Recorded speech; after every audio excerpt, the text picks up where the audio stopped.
Liz will introduce herself shortly, but she's our contact at LinkedIn at the minute. She's going to run today's training.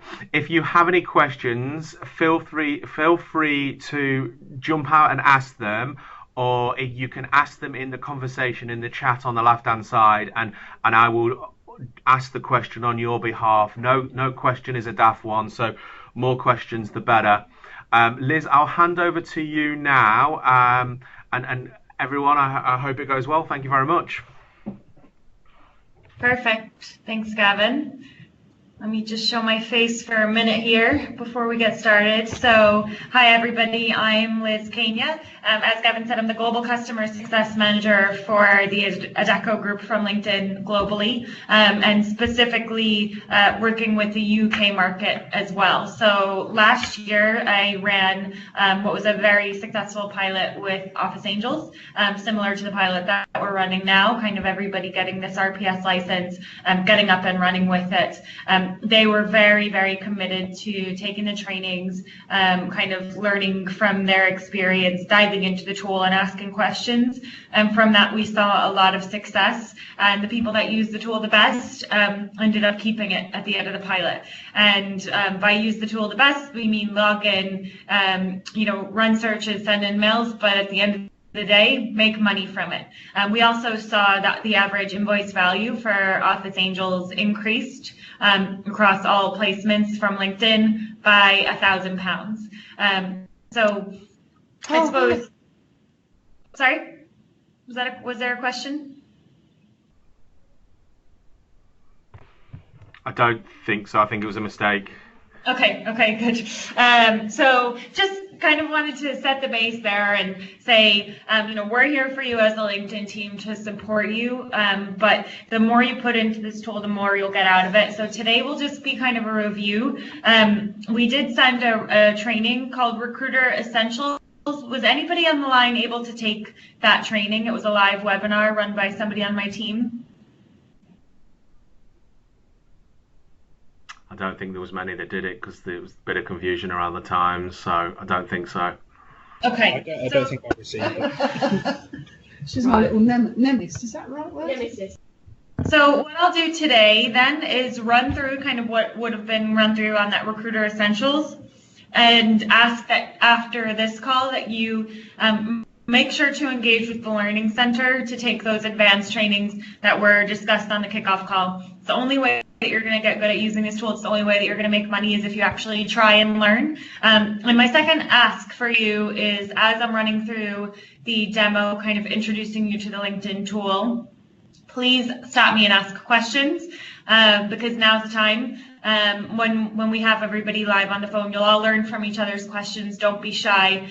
Chances are if you have a question, somebody else on the line has it too. So just be the brave one and jump in and ask. So with that said, I'll kind of throw it out there for you guys. If you've started playing around with the RPS license, does anybody have any questions or anything that they want to kind of be sure to focus on this session today? And if so, we can make sure to focus on that. If not, I'll just kind of run through the Recruiter Essentials workflow.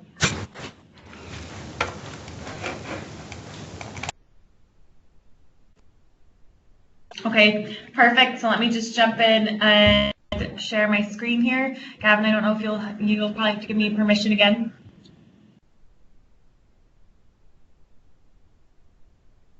There we go. Just done, Liz. Thank you. Great.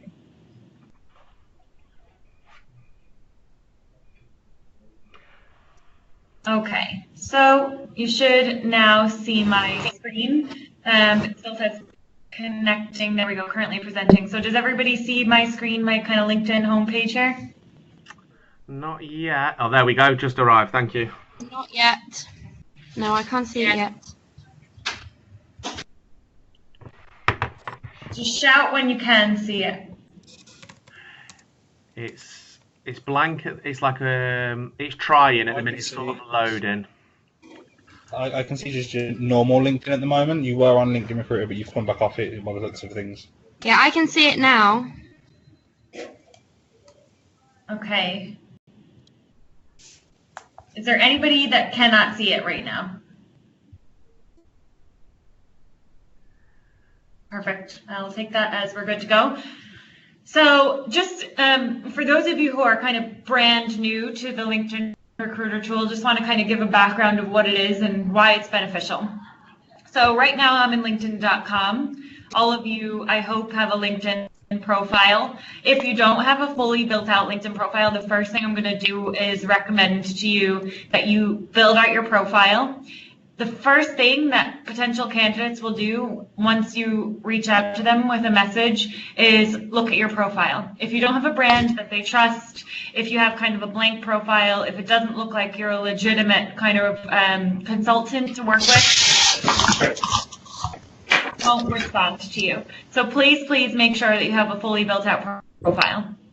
Now we're on LinkedIn.com. Here you can run searches. You can message people that you're connected with, those first degree connections, but you're really limited in terms of search functionality as well as the ability to find and message people. So now you have access to this kind of super tool called LinkedIn Recruiter. When you're in LinkedIn.com, if you click this link, it will take you to Recruiter. It will open up a new tab. And now in this tab, you have access to search the entire network of 600 million people, as well as message the entire network of 600 million people. So the power that you have with this tool is next to none in terms of being able to tap into this living, breathing network of professionals. Any questions there just about the differences and how to make sure that you can access LinkedIn Recruiter? I don't have any question. It's just I can't see the screen anymore. Is it something going on with it? Maybe I'll stop presenting and start presenting again. Yeah, let's try that. I could see the screen okay. Just everyone, I am recording it, so if you're having any problems, you're probably best to leave and I will send it out after. I'm just nervous about all the background noise, so you'll need to be on mute ideally, and if you can't hear, I'll send the video after. I can see your screen now, Liz. Amazing. I can see it too. Yeah, I can see your screen as well. Okay, great. So just took a little stop sharing and start sharing again. So now to begin searching, there are 3 different ways that you can kind of start looking for a professional for one of the roles that you're searching for. The first, and probably the simplest, is called Ideal Candidate. So this is something that you could use when you have a client who either lost somebody on their team that they think have an amazing background and they want to kind of clone that person, or maybe you sent somebody over to them, they loved them, they even got the offer, but they didn't accept the offer, they weren't placed. Any kind of scenario where you have somebody who the client loves that you want to kind of replicate. All you have to do is put in their name. So Gavin, again, to abuse you, I'll put your name in here. And you can see there's Gavin. I can pop him into the search just by selecting his name. And you can even add more people. So I'll also add your UK account manager for Adecco. And again, just pop him in there. So now what LinkedIn is going to do is, based on their backgrounds, the industries that they're in, their job titles, kind of clone what it sees. So for job titles, and you can see on the left-hand side here the filters that LinkedIn applied based on the people that you put into that ideal candidate search. Job filters, skills, companies that they work at, industries that they work in. So you can see you didn't have to do anything in terms of coming up with that search. And this is actually a great tool as well if you have somebody who looks like a good fit. If you even want to kind of get an idea of keywords, skills, job titles to use in that search, you can pop them in and get that information here. As you can see, this is what we got narrowed down to. Maybe your client doesn't want anybody in a global role. They would rather have somebody kind of in a regional or national role. So what you can do is eliminate this from the search by hovering your mouse over that job title and hitting this kind of no button, deselect it. So now it's saying it absolutely will not be showing anybody in search results that have that global account manager job title. Any questions there about how to get that ideal candidate search? I I do, Liz, if that's okay. Sorry, there's a bit of an echo. In terms of adding the candidate, I'm guessing that you don't have to be connected to them? No, you don't have to be connected to them. All you need is their first and last name. Yes, great. So it doesn't matter, you just can find. So if you wanted to find a candidate, for example, that was already working at the company that you hadn't spoken to but was an ideal match, you could put them in and you wouldn't have to be connected. Exactly, yeah. Perfect, thank you. Any other questions?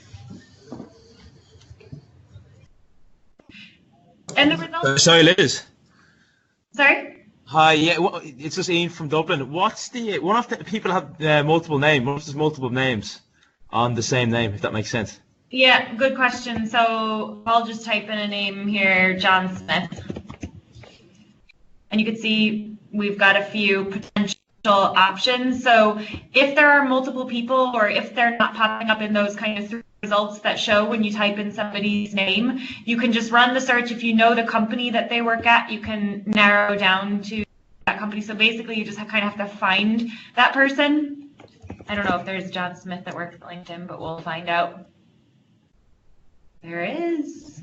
So basically you just have to find that person, and instead of popping it into the search, to do that ideal candidate search, click these three little dots on the right hand side next to their name and do this find more people like. It's the same exact thing as an ideal candidate search, because you're right, sometimes there's 100 people with the same name. You just want to narrow down to that one person in your search and hit find more people like, and it will replicate the process.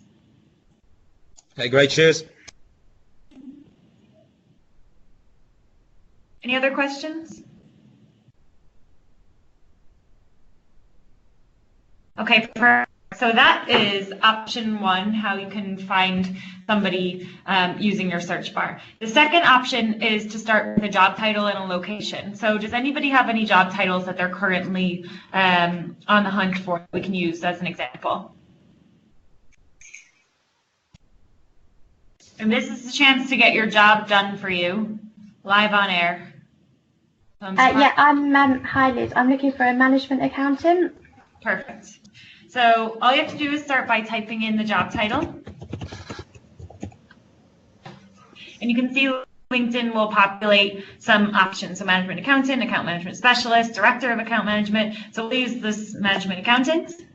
And then you can enter a location here, or you can get more specific with a postal code. But for now, we'll start with the location here. So is there a specific location for this search? Oxford. You can see here I typed in Oxford. Obviously, there are many places named Oxford, but you can just select your location from the drop-down. And you can see also that your talent pool is narrowing as you add more criteria. Now you can add skills to this search from the top search bar here, but actually what I recommend doing is starting broad. So starting with that management accountant in Oxford, and then narrowing down to maybe specific companies that you know have a good talent pool of management accountants, or universities that people went to, things like that. And then if there are maybe specific qualifications or skills that you want the person to have, actually just typing it into the keyword section down at the bottom of your search panel on the left-hand side, because that will search the entire profile as opposed to just searching the skills section of the profile. Are there any kind of skills or qualifications that you would want this person to have? They just need to have a relevant qualification. It's actually my branch manager looking after it, so they just need to have a relevant qualification. Okay. Perfect. So is that like in terms of a degree, or would it be a keyword that you would put into the search? Yeah, so degree, really. Right. So, yeah. So if you click into advanced, in terms of finding degree, you can see there's an entire section called education and experience. So for degrees, you can type bachelor's, associate's, master's if it's a specific degree that you're looking for. So for this, we'll go ahead and type in bachelor's and then continue our search. few more things that you can do on the left-hand side. So you can see if I hit this plus sign, LinkedIn will actually recommend similar job titles. So this is a great way to kind of expand your search because, for certain roles, especially kind of sales roles, where somebody's title might be account manager, it might be account director, it might be business development, you want to kind of think really broadly about the job titles that you're putting into your search. So LinkedIn's artificial intelligence will actually recommend job titles to you based on what it's seeing in your search and what you're looking for. You can also make sure that whoever you're looking for is currently in that role with that job title, as opposed to looking for people who were management accountants 5, 6, 7 years ago. Scrolling down for location, I know that on our call earlier this week, we kind of determined that not that many of your clients do relocation, but if you are in a scenario where you feel you've completely exhausted your search and you want to look outside of people who currently live in Oxford, what you can do is in location, look for people who are open to relocate. So these are people who have indicated that they currently don't live in Oxford, but they're looking to relocate. Maybe they're even willing to fund it themselves, but it's a great way to tap into the kind of a talent pool that you haven't tapped into in the past. And these two are all going to be active candidates who are open to new opportunities. So they've indicated on LinkedIn.com that they're looking for new opportunities, and they've indicated where they're willing to work. Any questions there? Perfect. So I will put it back into current only just for the sake of having a talent pool to tap into. You can add companies. So if there are, what I would recommend doing, especially for kind of specific qualifications or specific skills, is just coming up with my list of companies that I know that talent pool exists at, or maybe I know they use a specific software. So I would want to search from that company. And you can see if you click into companies, LinkedIn again will populate the most common companies in your search results, but you can type in any company and it will pop up and you can add it to your search. So it's not just from the list that you're seeing there. And then finally, employment type. So if you're looking for a contractor, you can select people who are open to contract work. And again, it's just a much easier way to get targeted about where you're spending your time and who you're speaking with. Questions there? I've put questions up. Yeah, just questions just come through on the chat. Do we need to search by town? I've been doing a few searches and I'm missing out on candidates, as I wanted to do it by the whole of Ayrshire, not just a few towns. Great question. So yeah, that is our kind of second possibility for location search. So if I get rid of Oxford here, and if we click into the advanced search tab, under location or under candidate details, you can search by postal code. So the first thing that you have to do is select the country that you're searching in. So I'll select the United States. The radius where you want to search. So this is kind of your best way to get an entire area. And then the postal code. So once you select that, the search will narrow down based on that radius as opposed to selecting a specific town. Is that helpful? Really good, thank you. Perfect. Are there any other questions in the chat that I've missed? No, not at the minute. Okay, great.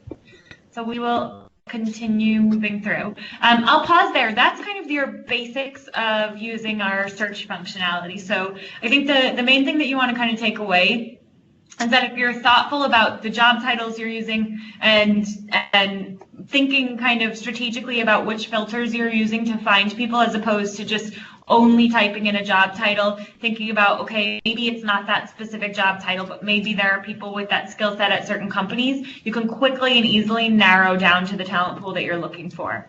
Are there any other questions, or just kind of from that demo, or even from when you logged into Recruiter and started playing around, questions about the search functionality? Question come through. I've been messaging candidates and they've been coming back. However, I can't read them on my phone. Is this possible?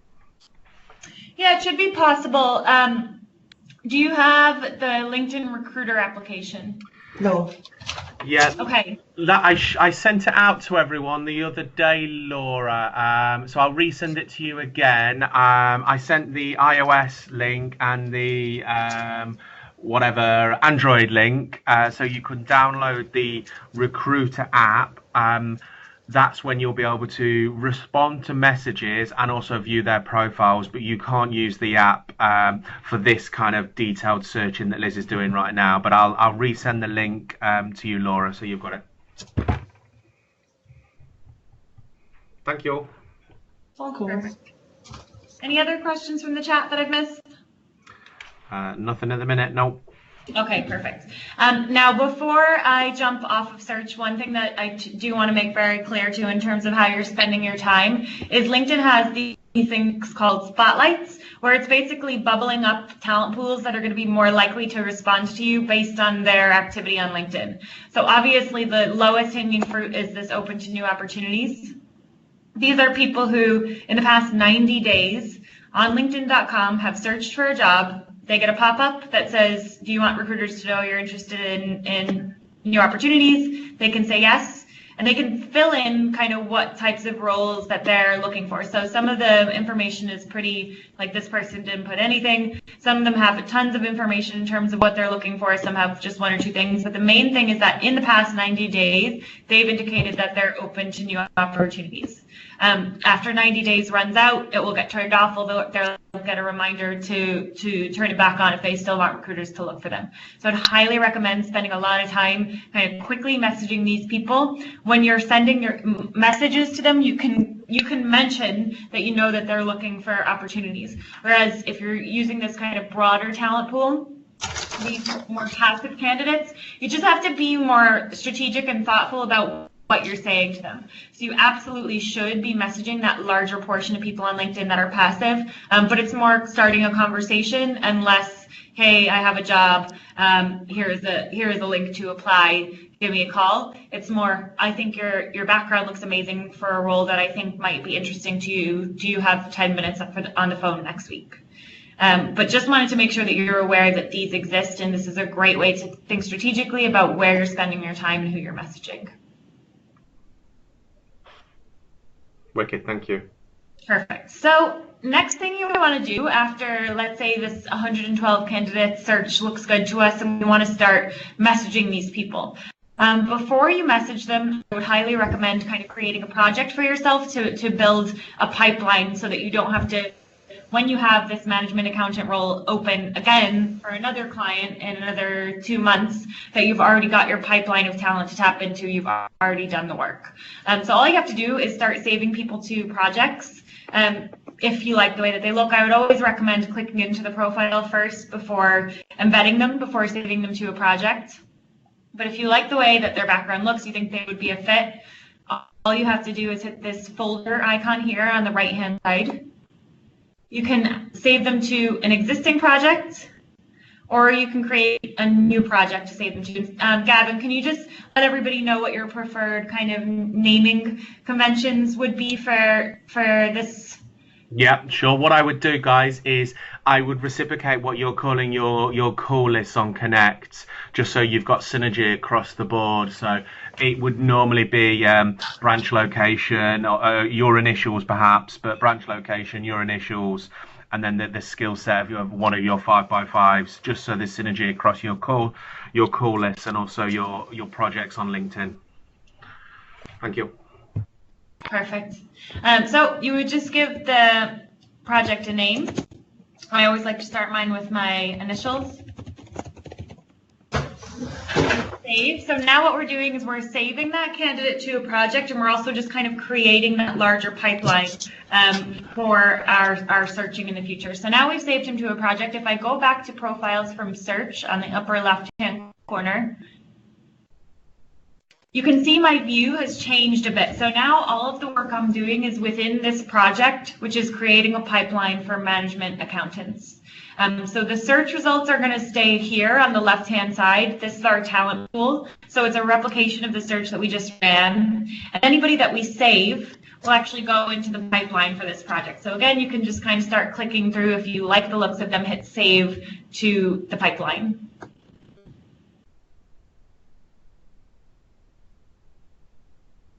I'll pause there to see if there are any questions. No, nothing on chat. No. Great. Can they see that they've been saved? No, so this is all kind of on the back end, so nobody sees that there are actions being taken on their profile. So if you want people to know you're interested, then an email is the best way to do that. Okay, thank you. Of course. The most important thing, and I said this on the last call and I'll say it again, if you haven't been paying attention until now's the time to pay attention, because I'm going to teach you probably the most useful trick in terms of being efficient with your recruiter license.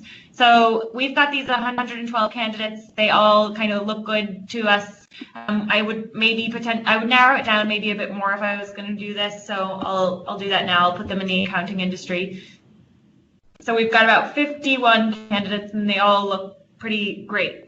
So I want to know if anybody else updates their profile or joins LinkedIn and makes a profile to match this exact criteria, and I don't want to have to actually log in and run that search ever again. So if I hit this bookmark button here on the left-hand side of my project and hit Save Search, this button is a way to make sure that this search is going to run for you. It's called a search alert. This search will run for you every 24 hours, just to make sure that it's not missing anybody new that matches that search. So I'll call it management accountants. Hit save. Now I will be alerted anytime anybody outside of this original 51 matches that search. That's a great time to reach out to somebody because they've just updated their profile. Typically people that have just updated their profile either just moved jobs, which, okay, fine, but chances are they're updating their profile because they're starting to search for a new job. So that's a great way to capture those people right as they begin their search. When you get that alert, save people to your pipeline and send them a message. I think it goes without saying, guys, I think this is really important that you get these bookmarks all set up for your 5x5 so you can be first to react in your marketplace when that really relevant 5x5 candidate becomes available or starts moving around their profile, so you can engage with them straight away.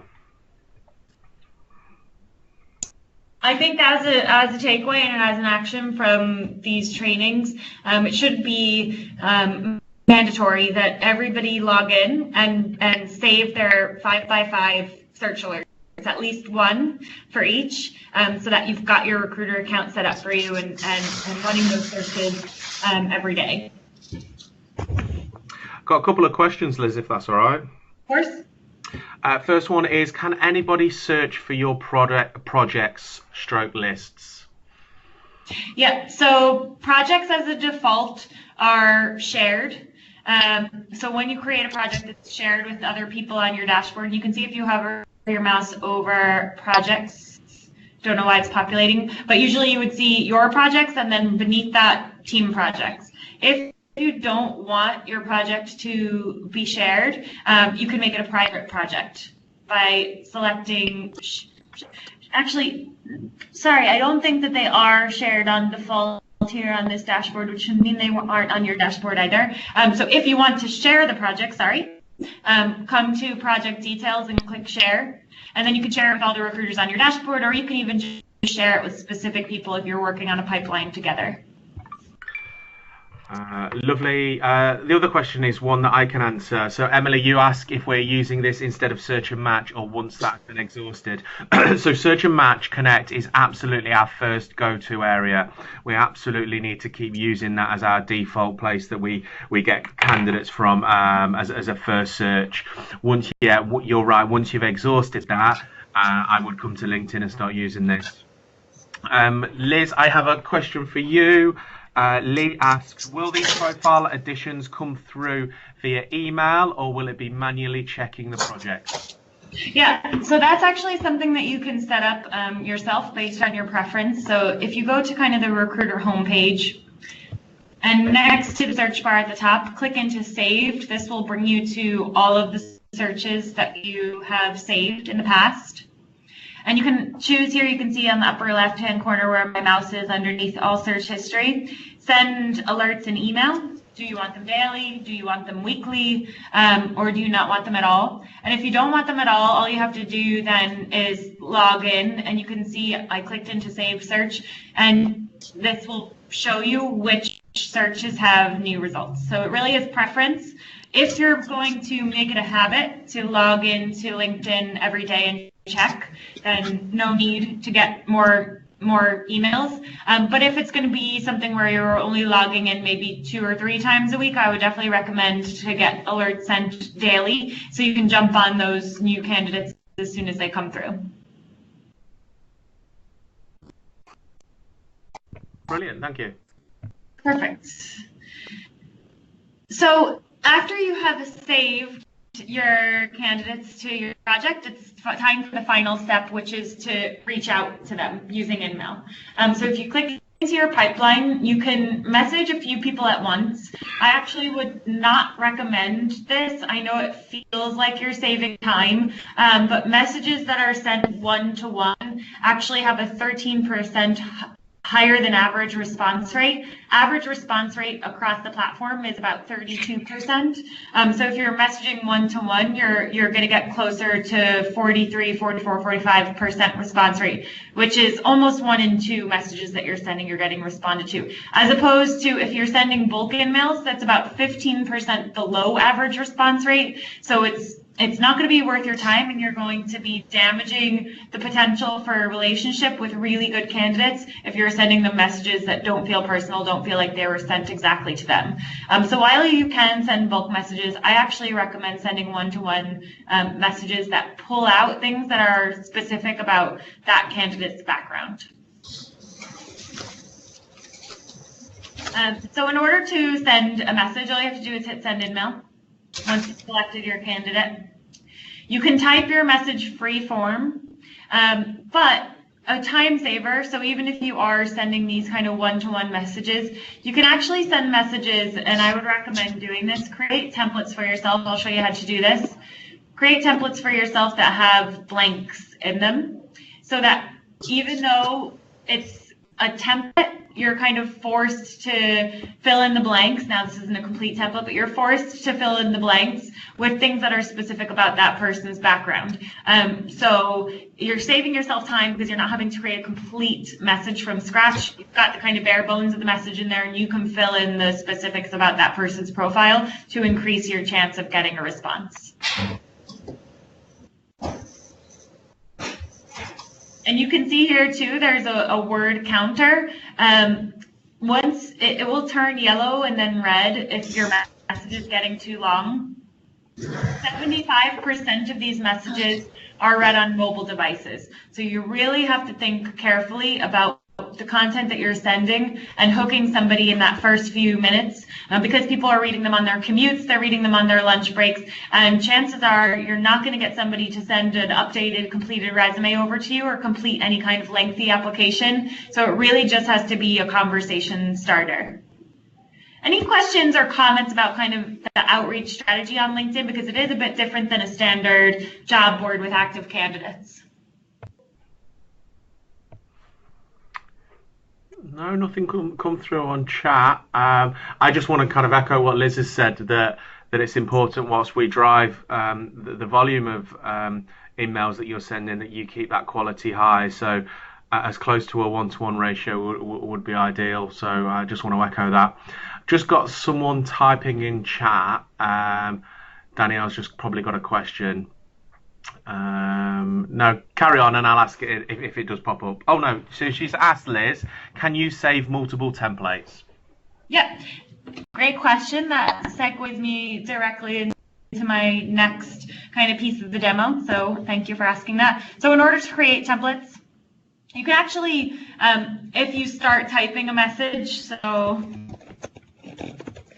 can save this message as a template directly from the inbox. If you hit template, save as a template. So this will then go into your templates. But if you have some and you just kind of create them on the dashboard before you start sending them, just to make sure that you've proofread them, that they look good. All you have to do is click into the inbox, so that's that envelope at the top of the page.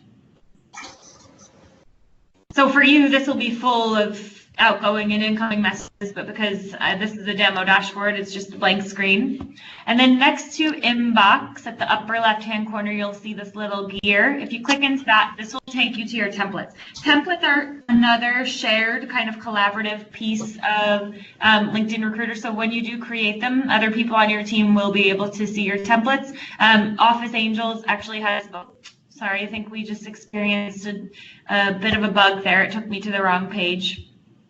Office Angels have an incredible library of templates that they use, and they all share them with each other, and they're kind of a great example of best-in-class collaboration. I would love to see Adecco Retail even surpass the level of collaboration that they have by sharing and creating more templates. But you can see here, this is our library of templates that we have on the LinkedIn dashboard, and to create a new one, all you have to do is plus template, create your template, hit save, share it with my team members, again, to be more collaborative, and then it will be available in this library.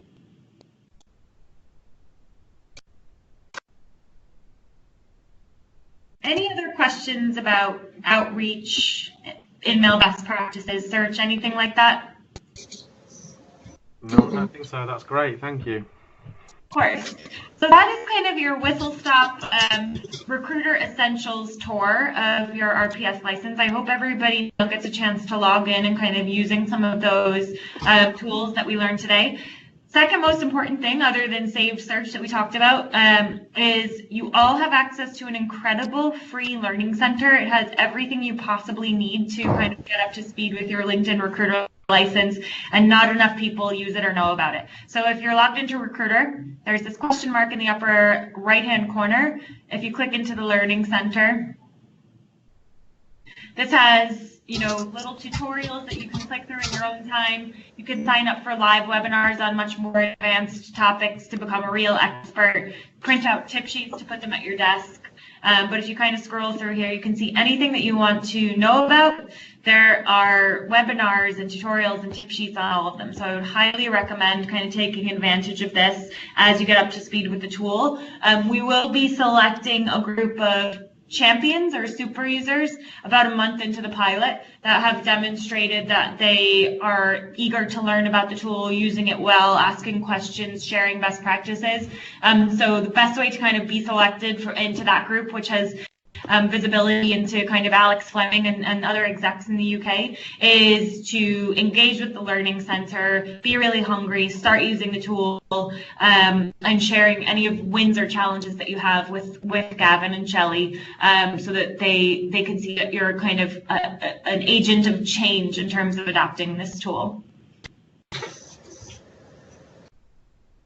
And that's it for now, unless there are any other questions. If there are, I'm happy to hang out on the line and answer them. But if not, thanks so much for taking the time to join. I know time is money for you guys, so hopefully the 40 minutes that you spent here, you'll get back tenfold when you start using some of the tips and tricks that we covered today.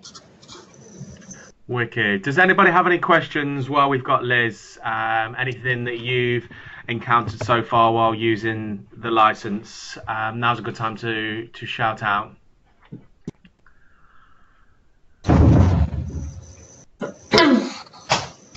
Liz? Yes, hi. Hey, if you send an email to a candidate and they decline the message and then they become active, so you can't reply obviously after they decline it, but say in the future if they become active, can you write to them again? Yeah, so all you have to do, instead of replying to that chain, you just have to write them a new message. So find them in the search, yeah. So new subject, okay, great. Okay, love it. Mm-hmm. Wicked. Thank you so much, Liz. Really appreciate your time. So thank you for that. Really good again. Just got a question that's come through. Is there any visibility of expected salaries for candidates? No, so at the time there isn't, because it's all candidate entered information. And this is something too that we kind of talked about at the beginning of the Office Angels pilot. So I think the goal is to reach out to these candidates, if they aren't a fit for the salary that you have with your client, create the relationship. And then, as I talked about in the beginning of the call, how the AIV increased by £1,000 for Office Angels as a result of this pilot. If they are out of the salary range for the role that you have with the client, once you've got a relationship with the candidate, you can then kind of call into other clients and place the candidate to bump up your AIV with kind of that higher tier of candidates. So don't be discouraged. If you do reach out to people and they're not in the salary requirements that you have, think of it as an opportunity to increase the value of who you're placing. Yeah, sure. Brilliant, thank you. What I just want to stress, guys, is it's over to you now. You've got the license. Make the most of it. The reports will start coming through every Friday or very latest. They certainly will be on Monday weekly. Make sure you're using this. This license is here to kind of add to what you're doing already. So have a good go at it. If you're struggling at all, feel free to drop me an email if you have any questions. I'm happy to do one-to-one training and that sort of thing. But it really is. It's over to you guys now, and I hope you do well. Alana, are any BMs able to access the license? I have a couple of spare licenses, so possibly, Alana, yeah, I'll reach out to you directly. I'll give you a call later. But really, it will be a one-for-one. So in your zones, if you're wanting a license and you don't have one, it'll have to come from someone that isn't using the license as they should. So I guess that's also a bit of a warning to to everybody, that if you're not using the license to its full potential, it could be given to somebody else that wants it. So do make the most out of the license. But yeah, reach out to me if you have any questions. Feel free to call me, email me. I'm here to support you with this. And yeah, thank you very much for joining the call. As Liz says, I know time's money, so we'll let you shoot off now, and I'll speak to you all very, very soon. And yeah, thank you, Liz, again. Appreciate it. First, thanks everyone. Thanks everyone. Bye bye. Take care. Thank you. Thanks. Bye. Cheers.